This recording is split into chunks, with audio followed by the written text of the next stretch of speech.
Biome. I'm live. Oh. I'm gonna go live, right?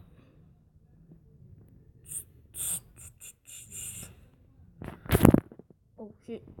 Oh shit. Oh shit. Bob. Bow. Bows. That's it. Bows. That's it. Bows.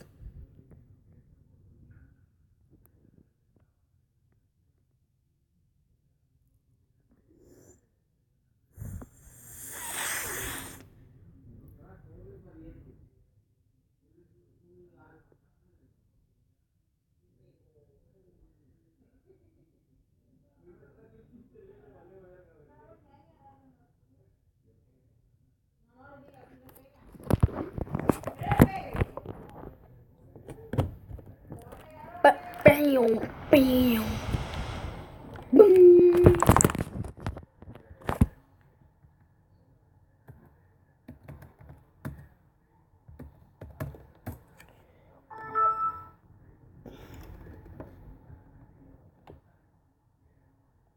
Bam.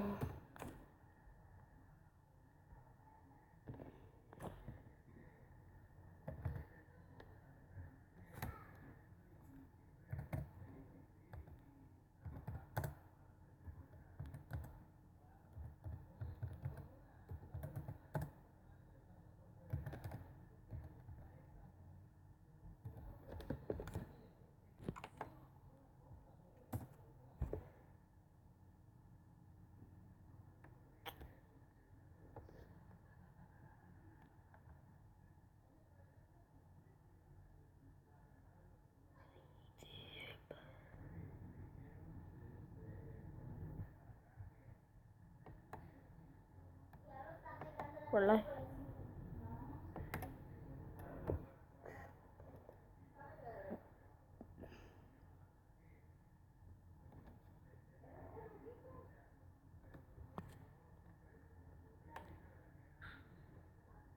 What is... Again, no. Wait.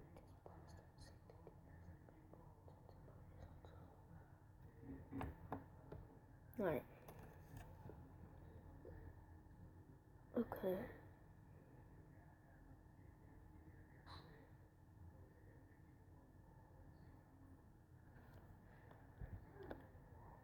Who's watching?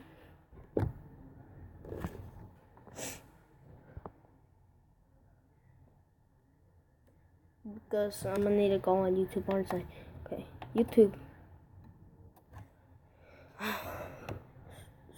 Hi Valeria. You know what we're gonna be doing today?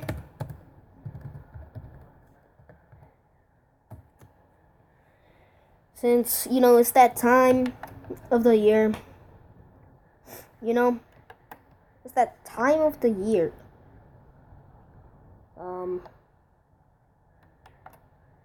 Where is it? It's that time of the year. You know, to read scary stories. So yeah, I got a webpage up over here. I got a scary story. You may know this guy. He's very famous.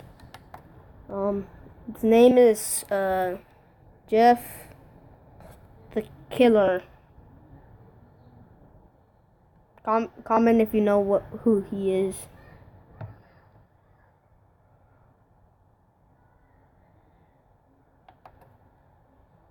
So, yeah.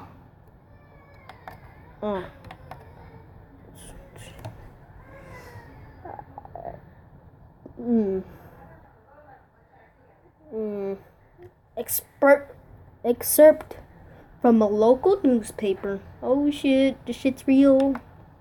This shit's real.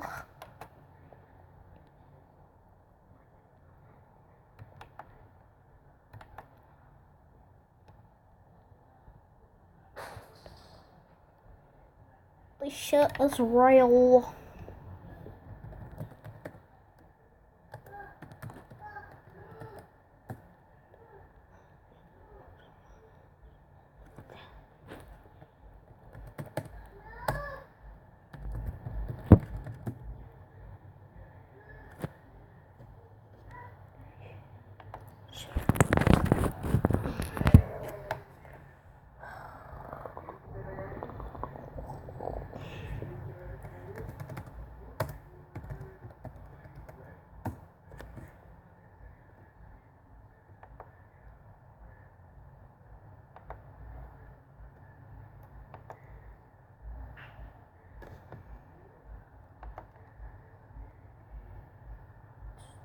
Alright, I guess you're not. Yeah, I know that guy. Alright, so we're gonna be reading his story. Alright. Excerpt from a local newspaper.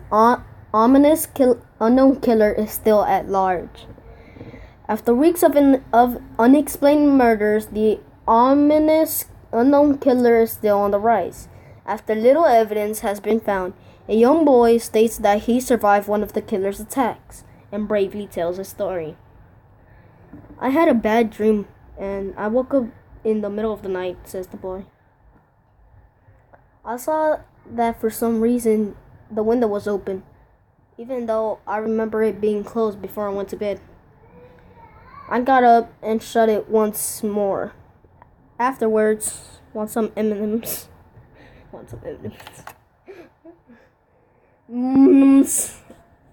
Don't talk about Slim Shady that way. He's really sensitive. Nah, just play. Where was I? I remember being close before I went to bed. I got up and shot it once more afterwards. I simply crawled under my covers and tried to get back to sleep. That's when I had a strange feeling, like someone was watching me. I looked up and nearly jumped out of my bed. There, in the light ray of light illuminating from between my curtains, were a pair of two eyes. These weren't regular eyes. They were dark, ominous eyes. They were bordered in black and just plain out terrified me. That's when I saw his mouth. A long, horrendous smile that made every hair on my body stand up. The figure stood there watching me. Finally, after what seemed like forever, he said it. A simple phrase, but in a way only a mad man could speak. He said, "Go to sleep." I let out a scream. That's what sent him at me. He pulled the knife, aiming at my heart. He jumped on top of my bed. I fought back. I kicked, I punched, I rolled around trying to knock him off me. That's when my dad busted in. The man threw a knife. It went through my dad's shoulder. The man probably would have finished him off if one of the neighbors hadn't alerted the police. They drove into the parking lot and ran towards the door. The man turned and ran down the hallway. I heard a smash like glass breaking. As I came out of my room, I saw a window that was pointing back towardwards. The black of my house was broken. I looked into the distance to see him vanish into this distance. I can tell you one thing. I will never forget that face, those cold, evil eyes, and psychotic smile. They will never leave my head.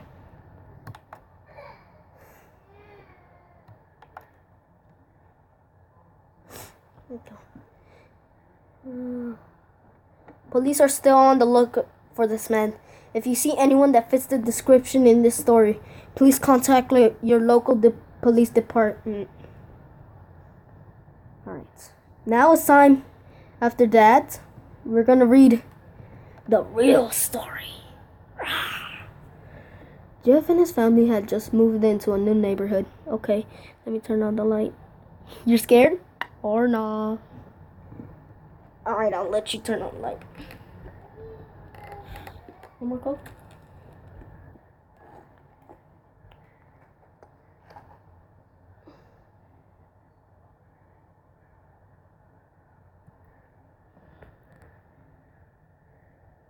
You back?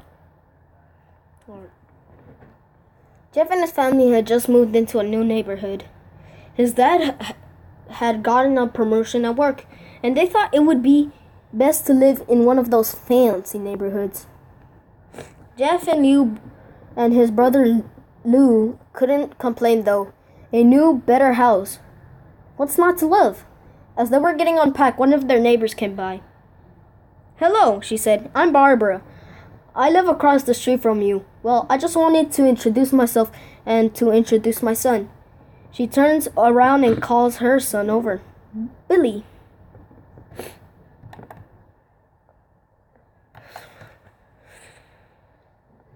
"These are our new neighbors," Billy said. Billy said hi and ran back to play in his yard. "Well," said Jeff's mom, "I'm Margaret, and this is my husband, Peter, and my two sons, Jeff and Lou." They each introduced themselves, and then Barbara invited them to her son's birthday party. Jeff and his brother were about to object when their mother said they would love to. When Jeff and his family are done packing, Jeff went up to his mom. "Mom, why would you invite us to some kid's party? If you haven't noticed, I'm not some dumb kid." I guess you can say they're teenagers. "Jeff," said his mother, a little.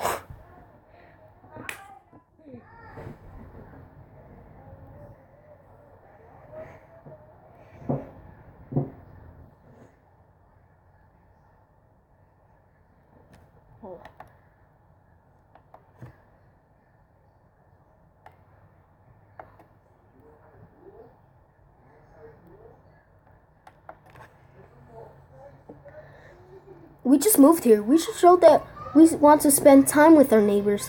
No, we're going to the party and that's final." Jeff started to talk but stopped himself, knowing that he couldn't do anything.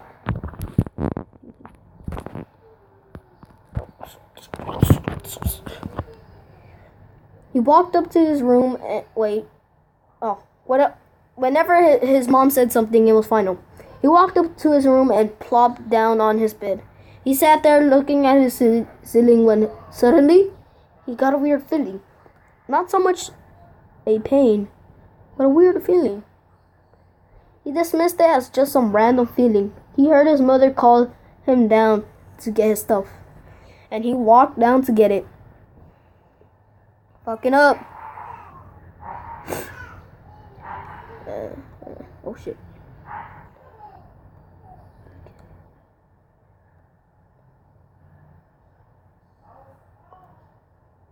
The next day, Jeff walked down the stairs to get breakfast and got ready for school. As he sat there eating his breakfast, he once again got that feeling.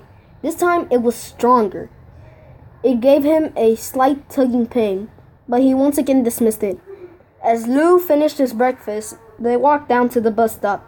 They sat there, waiting for the bus. And then, all of a sudden, some kid jumped over them, only inches above their laps. They both jumped back in surprise. "Hey, what the hell?" Don't know who said that. Doesn't say.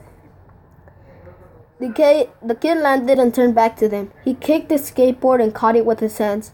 The kid seemed to be 12, 1 year younger than Jeff. Oh, so Jeff is 13. Okay. He wears a whatever the fuck color it is, so I'm just gonna call it blue shirt and ripped blue jeans. Black then. Well. It looks like we got some new meat. Suddenly, two other kids appear. One was super skinny and the other was huge.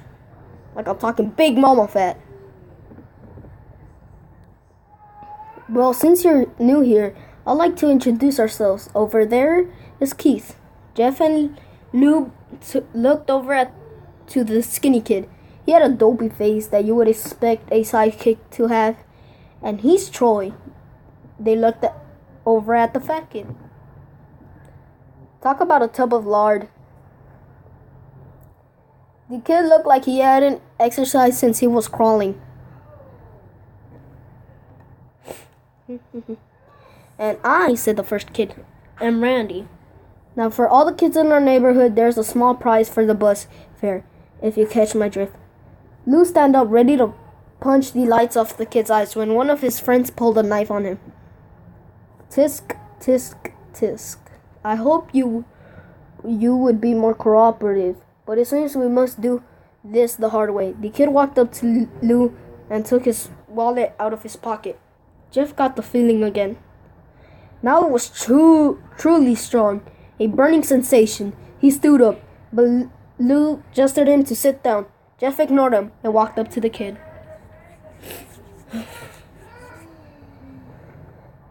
Listen here, you little punk. Give back my bro's wallet or else. Randy put the wallet in his pocket and pulled out his own knife. Oh, and what will you do? Just as he finished the sentence, Jeff popped the kid's nose. As Randy reached for his face, Jeff grabbed the kid's wrist and broke it. Randy screamed. Jeff grabbed the knife from his hand. Troy and Keith rushed at Jeff, but Jeff was too quick. He threw Randy to the ground. Keith lashed out at him, but Jeff ducked and stabbed him in the arm. Keith dropped his knife and fell to the ground, screaming. Troy rushed him too, but Jeff didn't even need a knife. He just put Troy right in the stomach, and Troy went down. As he fell over, he puked all over. Lou couldn't do nothing but look in amazement at Jeff. Fucking up. Huh. Oh. Puked all over. Lou couldn't. Oh, okay. So just giving up. Okay.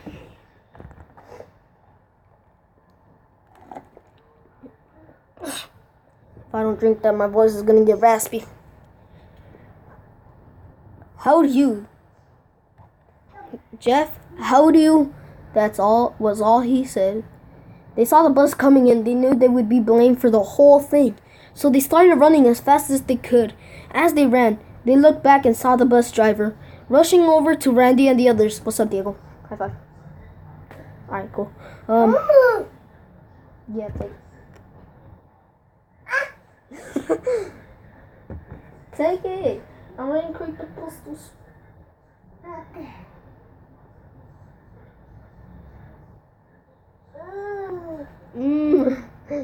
I gave him Dr. Pepper. Oh, 2 people are watching. Cool. Oh, wait.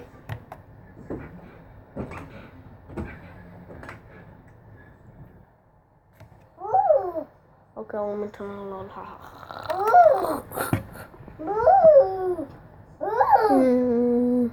Rushing over to Randy and the others. As Jeff and Leo made it to school, they didn't dare to tell what happened. All they did was sit and listen. Leo just thought, what? Alright, take it.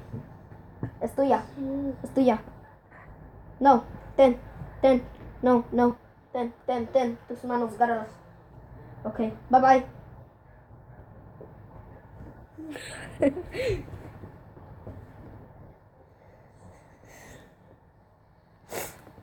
Leo just thought of the... As Jeff and Leo made it to school... Wait, we already read that. Leo just thought of that as his brother beating up a few kids. But Jeff knew it was something more. It was something scary. As he got the feeling, he felt how powerful it was. The urge to hurt someone. He didn't like how it sounded, but he couldn't help feeling happy. He felt the strange feeling go away and stay away for the entire day of school. Okay. Bye. Toma. Yeah. Look what he's doing. You can't see him, but he's drinking the cup.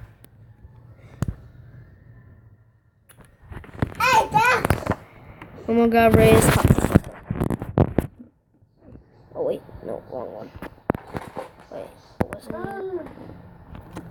it? Get it. Alright, thank you. You drank all of it.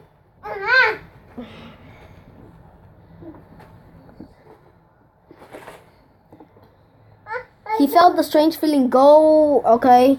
Even though as he walked home, due to the whole thing near the bus stop, and how he probably wouldn't be taking the bus anymore, he felt happy. When he got home, his parents asked him how his day was, and he said in a somewhat ominous voice, It was a wonderful day. Next morning, he had a knock at his front door. He walked down to find 2 police officers at the door. His mother looking back at him with an angry look. Oh shit! He got caught. All right.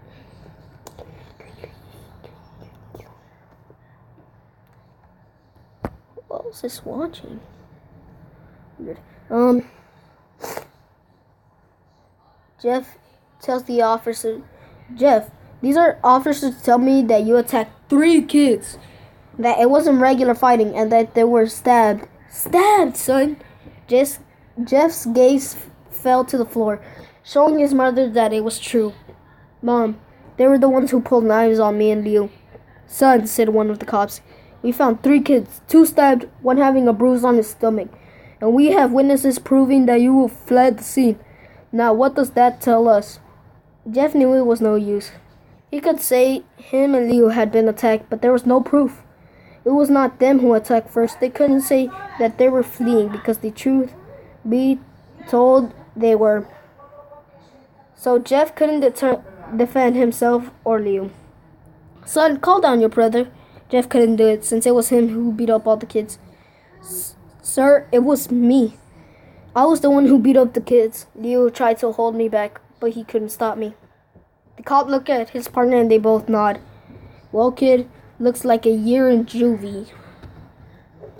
Wait, says Leo. They all looked up to see him holding a knife. The officers pulled their guns and locked them on Leo. It was me. I beat up those little ponies. He have the marks to prove it.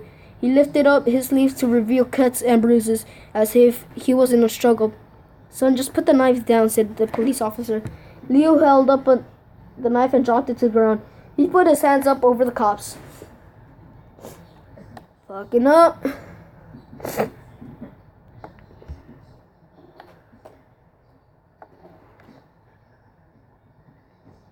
What was I? No, Leo, it was me. I did it. Jeff had tears running down his face. Poor bro, trying to take the blame for what I did. Well, take me away. The police let Leo out of the patrol car. Leo, tell them it was me. Tell them. I was the one who beat up those kids. Jeff's mother put her hands on his shoulders. Jeff, please, you don't have to lie. We know it's Leo. You can't stop. Jeff watched helplessly as the cop car speeds off with Leo inside. A few minutes later, Jeff's dad pulls into the carway, seeing Jeff's face, knowing something was wrong. Yeah? You drank the whole shit, didn't you? Nah. What the fuck, Diego? No fui yo. Tú fuiste. Tómala. Son, what is it? Damn.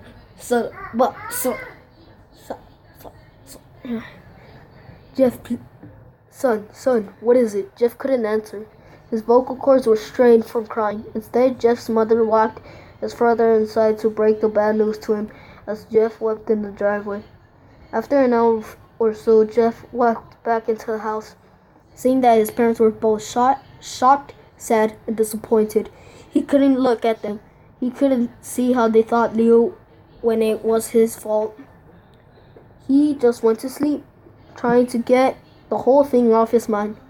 2 days went by, with no word from Leo at GDC. No friends to hang out with, nothing but sadness and guilt. That is until Saturday. Oh, shit. When Jeff is woke up by his mother with a happy sunshine face.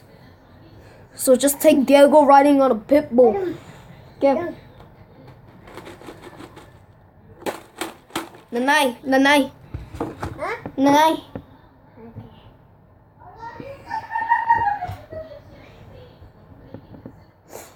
Oh God. Shit's about to get real.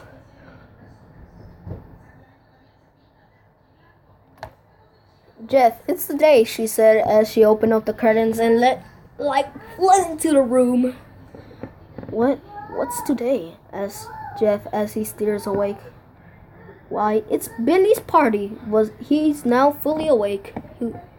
Mom, you're joking, right? You don't expect me to go to some kid's party after... There was a long pause. Jeff, we...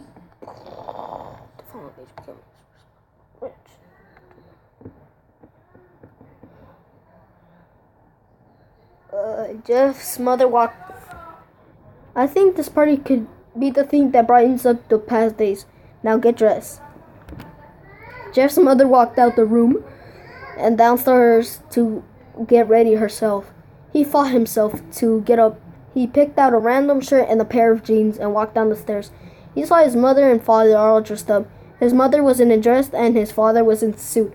He thought, why they would ever wear such fancy clothes to a kid's party. Son, is that all you're gonna wear? Said Jeff's mom. Better than wearing too much, he said. His mother pushed him down the feeling to yell at him and hit it with a smile. Are they Mexicans? Because, shit happens. Respond to your mom and ass whooping of your life. Now, Jeff, we may be overdressed, but this is how you go if you want to make an impression, said his father. Jeff grunted and went back up to his room. I don't have any fancy clothes, he yelled down the stairs. Just pick out something, called his mother. He looked around his closet for what he would call fancy. He found a pair of black dress pants and he had for special occasions and an undershirt. He couldn't find a shirt to go with it, though. He looked around and found only striped and patterned shirts, none of which go with dress pants. Finally, he found a white hoodie and put it on. Okay. How does that fit, though? Okay, so you have black pants and a white hoodie. What?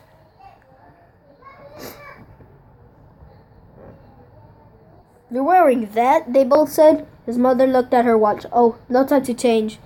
Let's just go, she said as she herded Jeff and his father out the door. They crossed the street over to Barbara's... Oh, shit.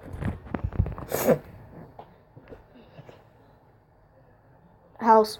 They knocked on the door and at it appeared that Barbara.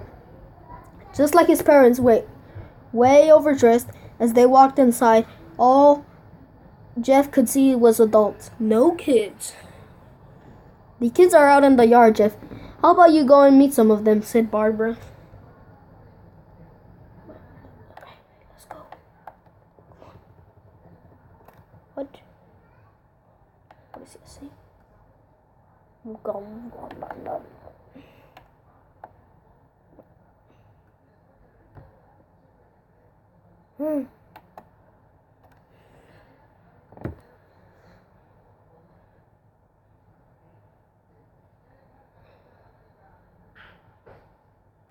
Well, why isn't this working? Hold on. I'll just exit and make a new page. New page. Okay.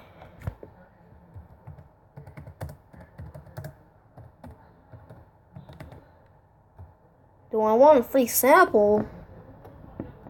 Of what?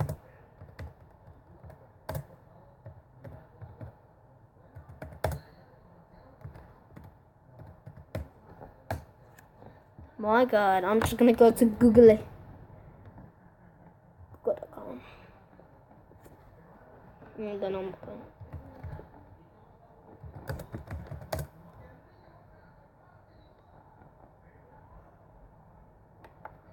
Of course.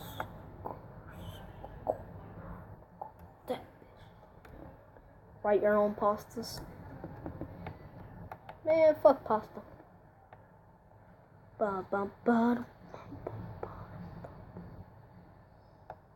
Oh God. Oh God, where are we? Oh shit. Oh shit, I'm past. Jeff walked outside to a yard full of kids. They were running around in weird cowboy costumes and shooting each other with plastic guns. He might as well be standing in a Toys R Us. Suddenly, a kid came up to him and handed him a toy gun in hand. Hey, wanna play? That's literally what it says. It says W-A-N-A for wanna, and then play is P-W-A. I ain't even lying, look. Right there, I think.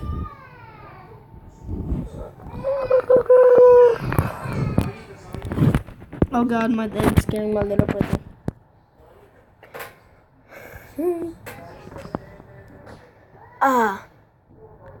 No kid, I'm way too old for this stuff. The kid looked at him with a weird puppy dog face.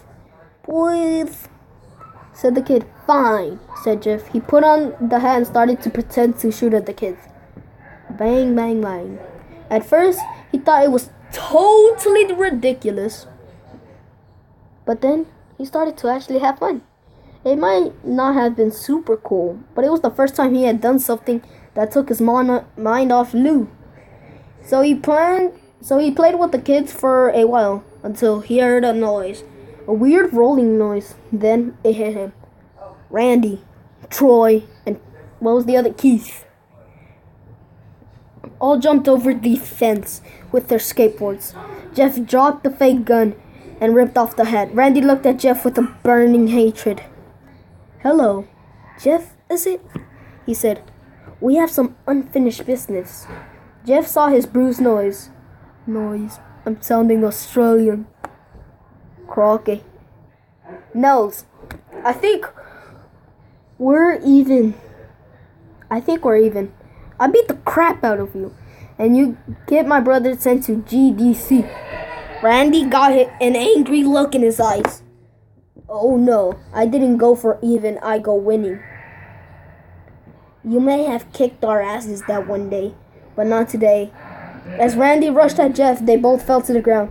Randy punched Jeff in the nose, and Jeff grabbed him by the ears and headbutted him. Jeff pushed Randy off him, and both rose to their feet. Kids were screaming, and parents were running out of the house. Troy and Keith. Oh, God. Troy and Keith both pulled out guns out of their pockets. Oh, shit! I'm dying. No one interrupts or guts will fly, they said. Randy pulled a knife on Jeff and stabbed it into his shoulder. Jeff screaming and fell into his knees. Randy started to kick him in the face. After 3 kicks, Jeff grabs the foot and twists it, causing Randy to fall to the ground. Jeff stood up and walked towards the back door. Troy grabbed him. How long has this been?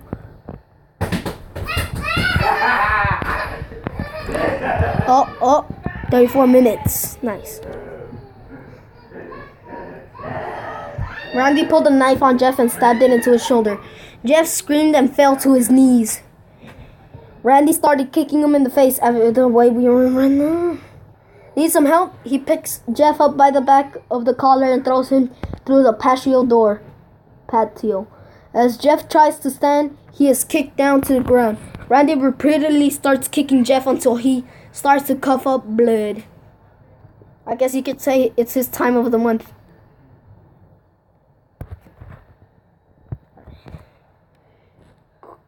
Come on, Jeff. Fight me. Hit me. It does say that. He picks up Jeff and throws him into the kitchen. Randy sees a bottle of vodka on the counter and smashes the glass over Jeff's head.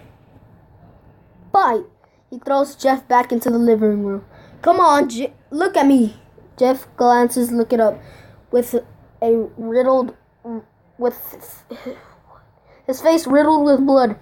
I was the one who got your brother sent to GDC, and now you're just gonna sit there and let him rot for a whole year? You should be ashamed. Jeff starts to get up. Shit's about to get real.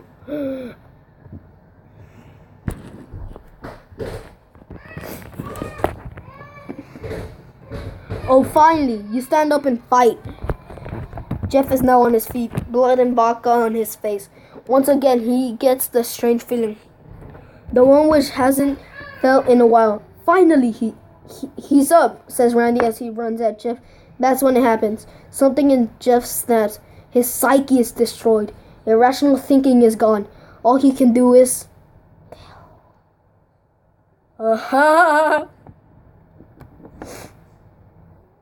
He grabs Randy and pile drives him to the ground. He gets on top of him and punches him straight in the heart. The punch causes Randy hard to stop. As Randy gasps for breath, Jeff hammers down one on him. Punch after punch, blood gushes from Randy's body until he takes his final breath and dies.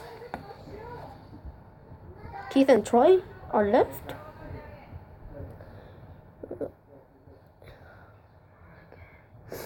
Everyone is looking at Jeff now. The parents, the crying kids, even Troy and Keith. Although they easily break from their gaze and point their guns at Jeff. Jeff sees the guns and trained on him and runs for the stairs. As he runs, Troy and Keith let out fire on him, each shot missing. Jeff runs up the stairs. He hears Troy and Keith follow up behind. As they let their final rounds of bullets, Jeff ducks into the bathroom. He grabs the towel of rack and rips it through. They're a bunch of pussies and don't do shit. Alright, let's get back to it.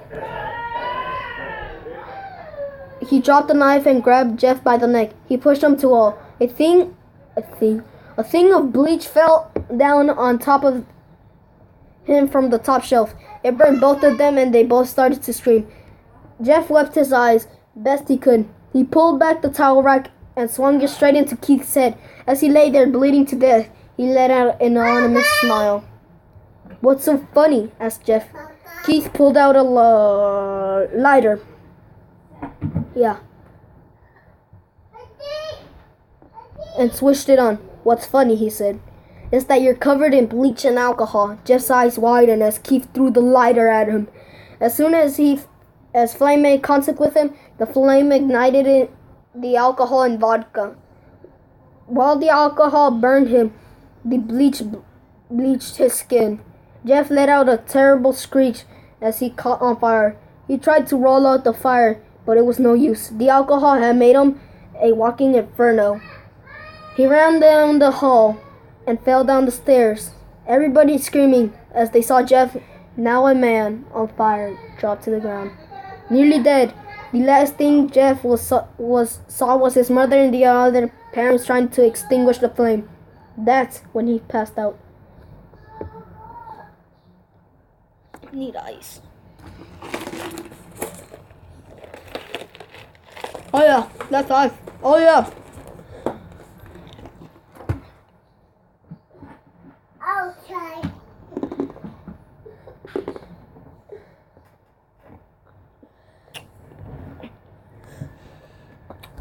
Oh, what's your phone? No. No.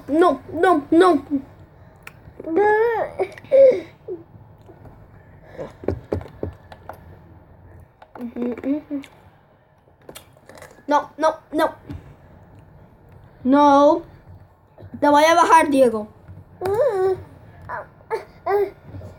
Sí. Ok, pues bájate.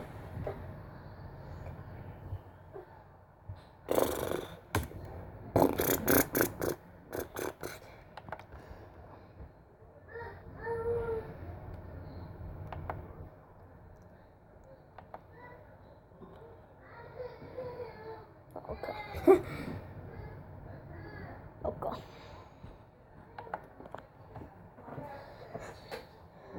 When Joe woke up, he had a cast wrapped around his face.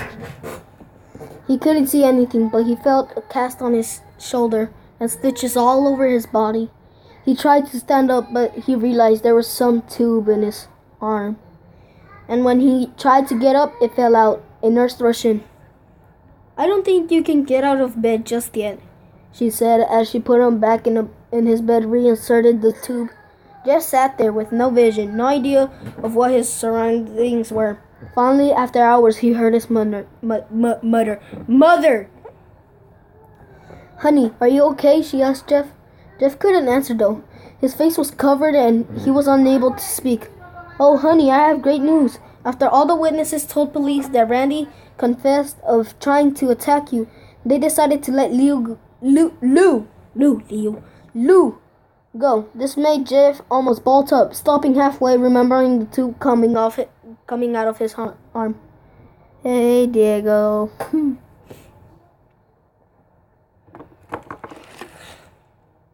Good.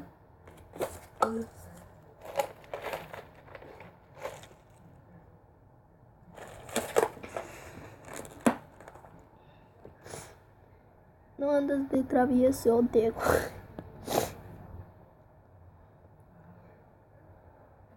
He'll be out by tomorrow, and then you two will be able to see each other again. Jeff's mother hugs Jeff and says her goodbyes. The next couple of weeks were those Jeff was visited by his family. Then came the day where his bandages were removed. His family were all there to see what he would look like. As the doctors unwrapped the bandages from Jeff's face, everyone was on the edge of their seats. They waited until the last bandage cover over his face was almost removed. Let's hope for the best, said the doctor. He quickly pulls off the cloth. What the fuck am I doing this? Letting the rest fall from Jeff's face. Jeff's mother screams at the sight of his face. Lou and Jeff's dad stare awe-struck at his face. What happened to my face? Said Jeff. He rushed out of bed and ran into the bathroom. He looked in the mirror and saw the callus of distress. His face, it's horrible. His lips were burned to a deep shade of red. His face was turned into a pure white color, and his hair singed from brown to black. He slowly put his hand at his face. It had a sort of leathery feel to it now. He looked back at his family at the mirror. Jeff, said Lou. Lou, fuck. It's not that bad. Not that bad, said Jeff. It's perfect. His family were equally surprised. Jeff started laughing uncontrollably. His parents noticed that his left eye and hands were twitching. Jeff, are you okay? Okay? I've never felt more happy.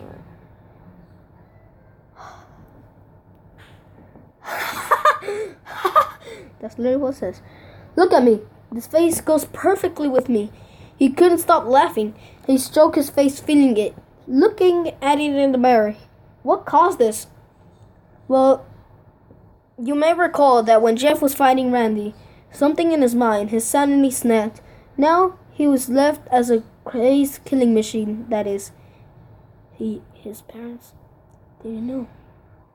Doctor said, Jeff's mom, is my son alright? You know, in the head? Oh, yes. This behavior is typical for the parents that have taken very large amounts of painkillers. If his behavior doesn't change in a few weeks, bring him back here, and we'll get him a psychological test. Oh, thank you, doctor. Jeff's mother just went over to Jeff. Jeff, sweetie, it's time to go. Jeff looks away from the mirror. His face still formed into a crazed smile. Okay, mommy. Ha, ha, ha. His mother took him by the shoulder and took him to get his clothes. This is what came in, said the lady at the desk. Jeff's mom looked down to see a black dress pants and white hoodie her son wore. Now they were clean of blood and now stitched together. Jeff's mom led him to his room and made him put his clothes on. Then they left, not knowing that was their final day of life. Good.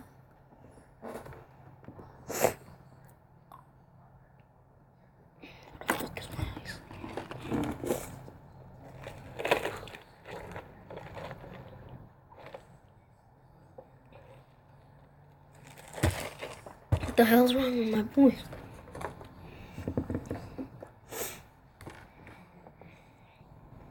Later that night, Jeff's mother woke to a sound coming from the bathroom. It sounded as if someone was crying. She slowly walked over to see what it was. When she looked into the bathroom, she saw a horrendous sight. Jeff had taken a knife and carved a smile into his cheeks. Jeff, what are you doing? Asked his mother. Jeff looked over to his mother. I couldn't keep smiling, Mommy. It hurt after a while. Now I can smile forever. Jeff's mother noticed his eyes ringed and black. Jeff, your eyes! His eyes were seemingly never closing. I couldn't see my face. I got tired and my eyes started to close. I burned out the eyelids so I could forever see myself. My new face. Jeff's mother slowly started to back away, seeing that her son was going insane. Hey, what's up, Sarai? You missed almost all of it. Yeah. We've been reading scary stories. Valeria, if you kindly will, can you sum it up for what's been happening? Well, I keep on reading.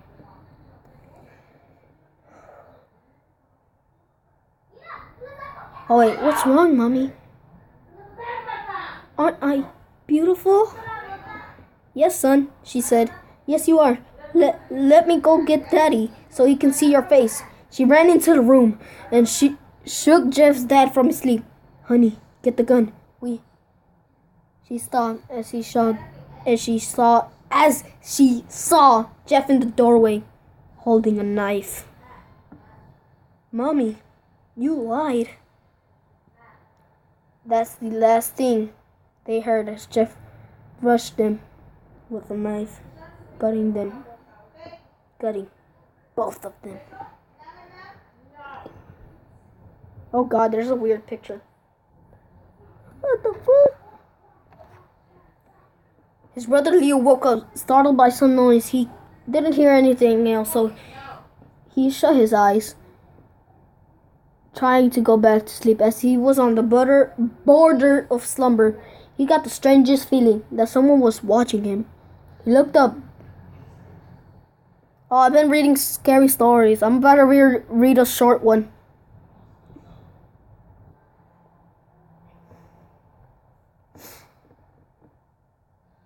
He got the strangest feeling that someone was watching him. He looked up before Jeff's hand covered his mouth. He slowly raised the knife, ready to plunge in it to Leo. Leo thrashed here and tried to escape Jeff's grip. Shh, Jeff said. Just go to sleep. The end. And then we got this guy. It's loading. Oh God, oh God, oh God, oh God. It's loading. Oh my God, oh my God.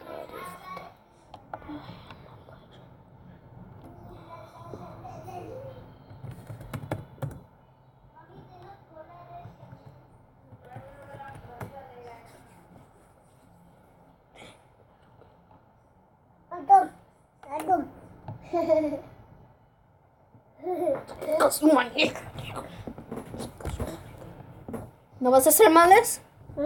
¿No vas a hacer males? Si haces males te bajo.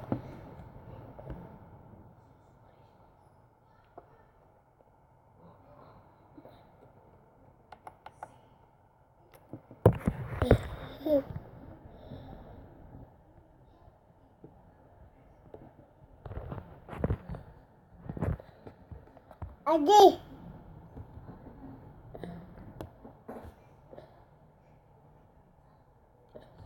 Dile hi a los peoples.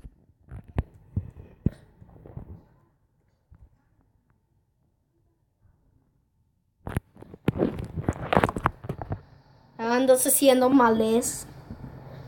Go. I know. Here's this weird motherfucker. Y'all see him? So I'm gonna go read one that I have by memory because the first time I read it stuck into my head. Hold up, I wanna see if they have it. Biome.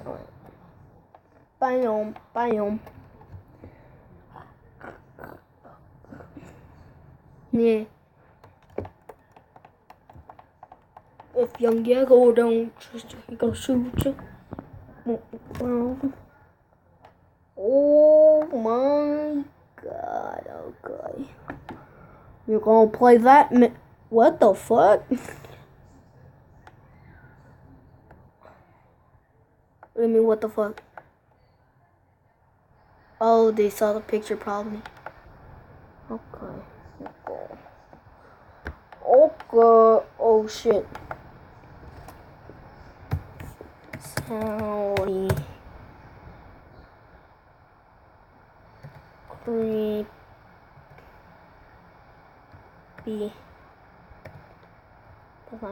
Creepy pasta. Oh shit. Okay. Google it. Go. Google it. The best. But the big eye. Oh no. Sally. The creepypasta. Oh shit.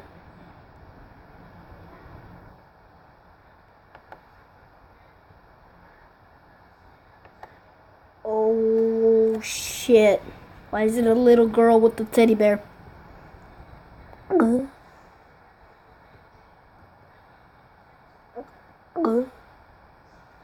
I don't know if I should read this one.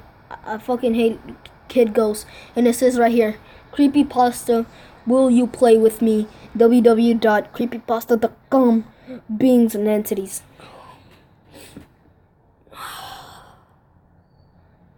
I'm gonna check what y'all need to say. Tell me if I should do this.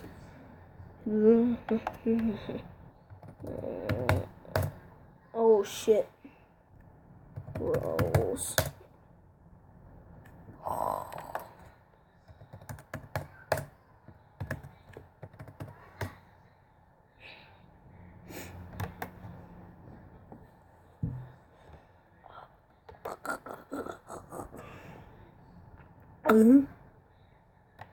That's right. So, should we read the little... Fuck it, I'm gonna read the little kid.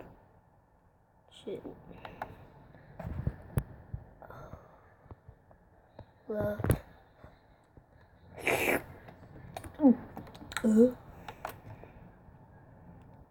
Will you play with me? Love me. Open another tab so you can see the chat. Oh yeah, that's what I've been doing. Except sometimes I don't do. Sometimes I do that just to.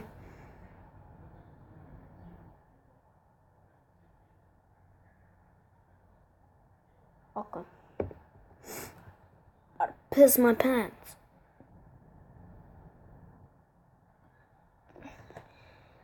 I never wanted to reveal my story, but it has to be done. It has been so long and nobody's known. But now I confide you, the reader, to read my story and attempt to comprehend the horrors I experienced. My fingers stutter and shake and tears cascade down my cheeks as I try to type this. Alright. 4 minutes. Alright. Oh, it was just an ordinary night at my apartment. I was tired. Hey again, Sarah. Damn bitch.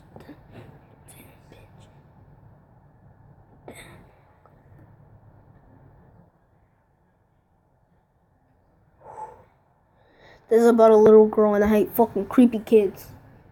Damn, that shit scares the fuck out. The wind seemed to be ominous. The sky seemed to be darker. And as I relaxed in my chair, watching my favorite sitcoms, hell no! As I relaxed in my chair, watching my favorite animes before bed, I saw what appeared a strange silhouette standing outside my window. I focused my full sight on what I thought was there. Before Naruto started to fight Sasuke. That's not what it says. I just if I'm the reader, I get to do whatever the fuck I want.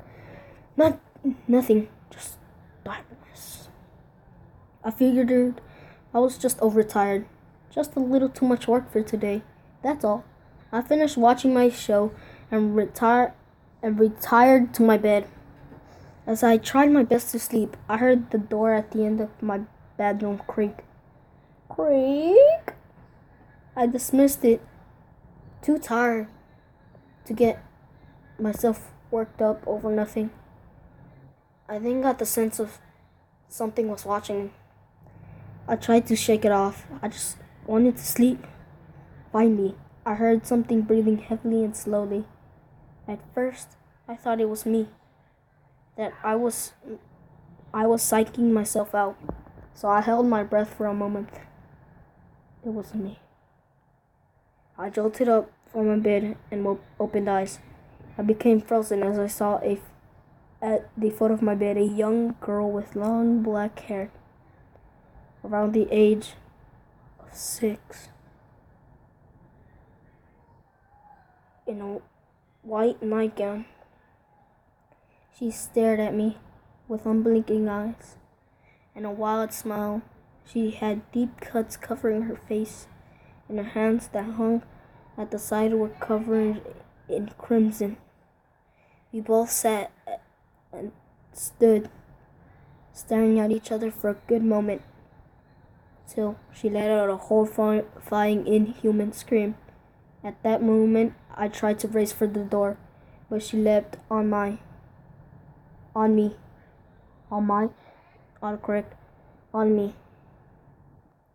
digging her nails into my face, her dark black eyes inches away from mine, screaming all the way. The screaming became deafening, and I soon lost my balance and hit my head on the table next to my bed. I lost consciousness. I woke in what appeared to be an empty basement. My clothes remained on, except for my shirt. I don't know what that means. Gotta take this off. No, I'm just playing.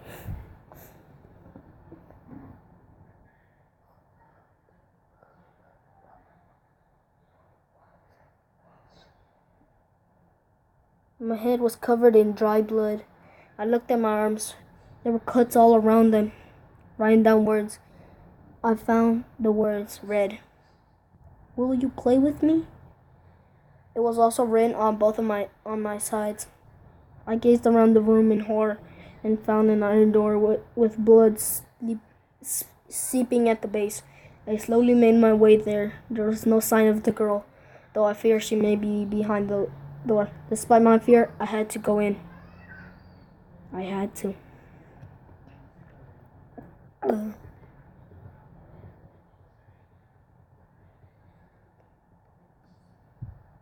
The closet? No, it's in a basement, I guess. So maybe like a door outside of the basement.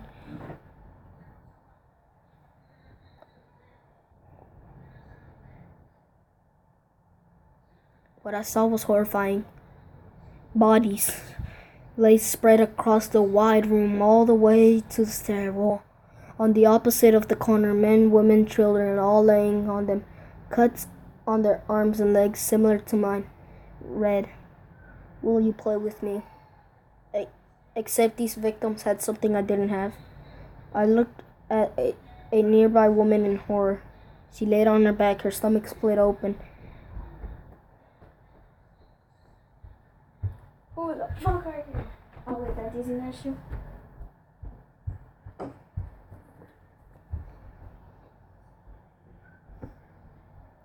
Was a large toy fire truck shoved into her interiors. I choked back the vomit and backed away. A man laying against the wall had metal jackets stuck in both of his eyes. His skull had carved in. The one next to him was a broken baseball bat. He snapped in half in a pool of blood. A young boy lays lifeless in the very middle. His mouth was wide open, and sticking out of the beginning was a toy track. It had been shoved down his throat. His chest was cut open, and his heart was lay next to his body. In place of his heart were dismantled pieces of a doll. I lost my control and vomited.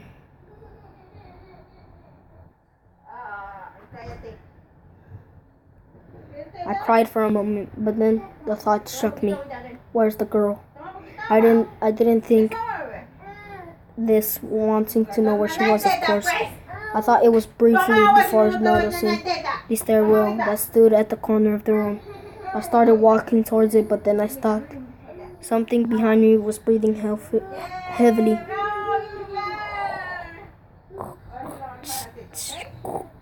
No, this ain't Jason. I turned around, and there stood the girl.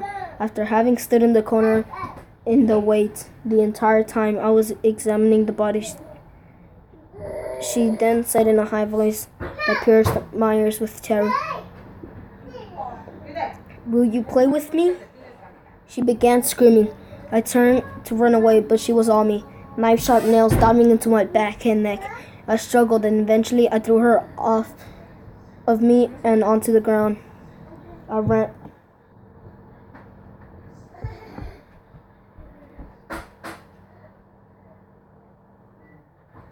Go. Get out. Dad's in the restroom. Go. Buddy, out.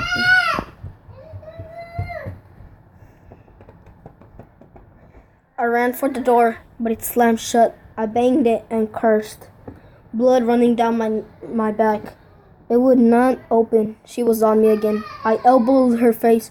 She drove her nails into my back. I managed to push her off and turn around. As she lunged, I caught her big black eyes inches away from mine. Her nails plunged into my face, her screams deafening my ears. She raised one hand, smiling ear to ear, and her hands plunged down onto my eyes. Everything went black.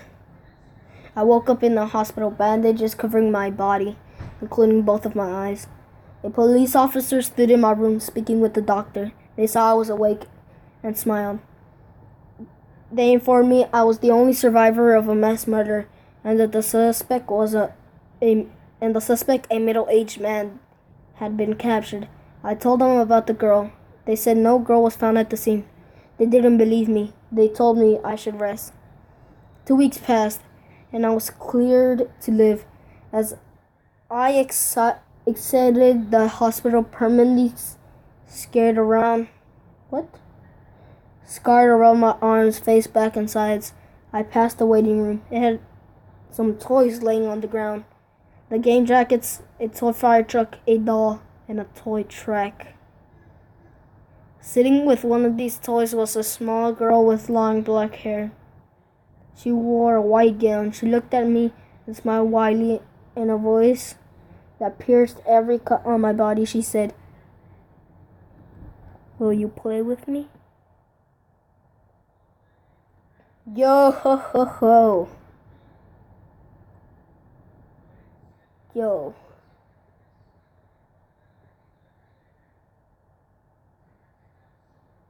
Ain't that some shit?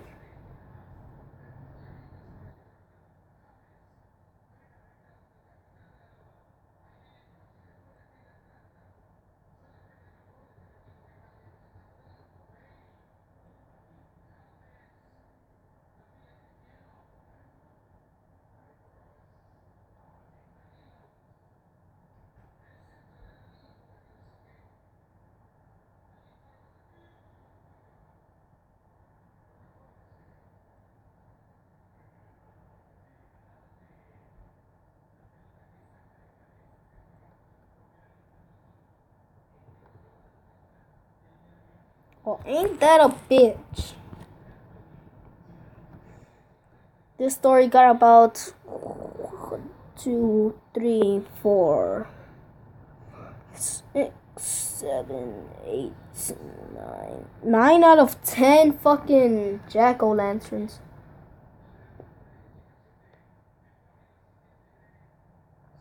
Ain't that a bitch? Alright. Well, damn. What do I have been saying?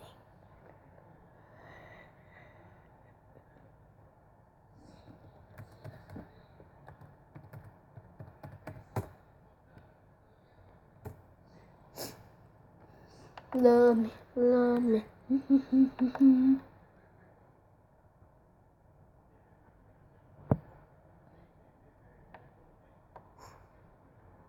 Love me, love me.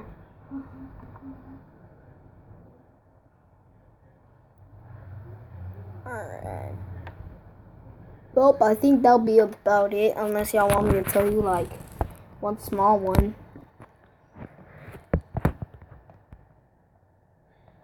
Oh, 3 people watching. Oh, wait, never mind. Okay. Y'all want me to... It's been an hour? Holy shit.